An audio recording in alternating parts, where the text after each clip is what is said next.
আসসালামু আলাইকুম রহমতুল্লাহি ওয়া বারাকাতুহু। সূরা বাকারার ২১১ নম্বর আয়াত থেকে ২২০ নম্বর আয়াতের বাংলা অনুবাদ। আপনি বনী ইসরায়েলকে জিজ্ঞেস করুন, তাদেরকে আমি কত সুস্পষ্ট নির্দেশনাবলী প্রদান করেছি। আর আল্লাহর নিয়ামত আসার পর যে কেউ আল্লাহর নিয়ামতকে পরিবর্তন করবে, আল্লাহ তাকে কঠোর শাস্তি দেবেন। পার্থিব জীবনকে কাফেরদের জন্য সুশোভিত করে দেওয়া হয়েছে, আর তারা ঈমানদারদের প্রতি লক্ষ্য করে ঠাট্টা বিদ্রূপ করে। পক্ষান্তরে যারা আল্লাহ ভীতি অর্জন করেছে, তারা সেই কাফেরদের তুলনায় কিয়ামত দিবসে অত্যন্ত উচ্চ মর্যাদায় থাকবে। আর আল্লাহ যাকে ইচ্ছা সীমাহীন রিজিক দান করেন। সকল মানুষ একই জাতি সত্তার অন্তর্ভুক্ত ছিল। অতঃপর আল্লাহ তাআলা নবীগণকে পাঠালেন সুসংবাদদাতা ও সতর্ককারী রূপে, আর তাদের সাথে অবতীর্ণ করলেন সত্য সহ কিতাব, যাতে মানুষের মধ্যে সেই বিষয়ে মীমাংসা করতে পারেন যে বিষয়ে তারা মতবিরোধ করত।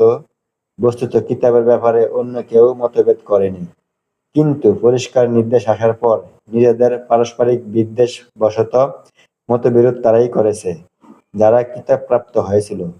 অতঃপর আল্লাহ তাআলা নিজ অনুগ্রহক্রমে ঈমানদারদেরকে সত্য বিষয়ে পথ দেখিয়েছেন, যে ব্যাপারে তারা মতভেদে লিপ্ত হয়েছিল। বস্তুত আল্লাহ যাকে ইচ্ছা সরল পথ দেখান। তোমরা কি ধারণা করছো যে তোমরা জান্নাতে প্রবেশ করবে, অথচ তোমাদের কাছে তোমাদের পূর্ববর্তীদের ন্যায় অবস্থা এখনো আসেনি। তাদের স্পর্শ করেছিল অর্থসংকট ও দুঃখ কষ্ট। তারা ভয়ে কম্পিত হয়েছিল। এমনকি রাসূল এবং তার সাথের ঈমানদারগণও বলেছিলেন, আল্লাহর সাহায্য কখন আসবে। জেনে রেখো, আল্লাহর সাহায্য অতি নিকটবর্তী। লোকেরা আপনার নিকট জিজ্ঞাসা করে, তারা কি ব্যয় করবে। আপনি বলে দিন, ধন সম্পদ হতে যে বস্তুই তোমরা ব্যয় করো, তা মাতা-পিতা, আত্মীয়-স্বজন, এতিম অনাথ, মিসকিন ও মুসাফিরদের জন্য করবে।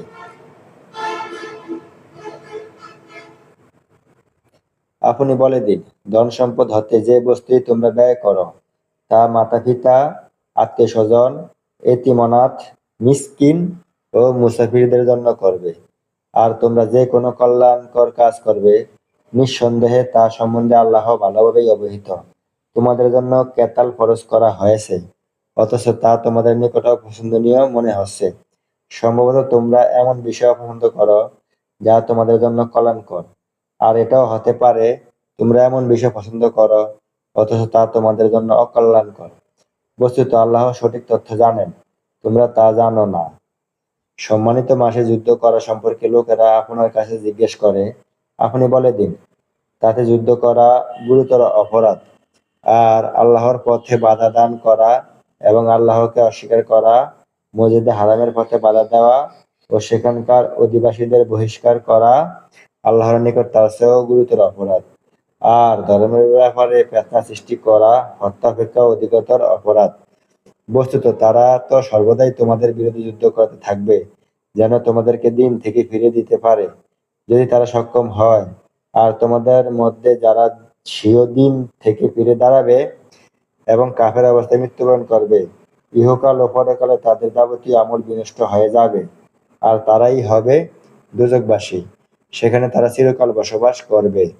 নিশ্চয়ই যারা ঈমান এনেছে এবং যারা হিজরত করেছে আর আল্লাহর পথে লড়াই করেছে, তারাই আল্লাহর অনুগ্রহের প্রত্যাশী।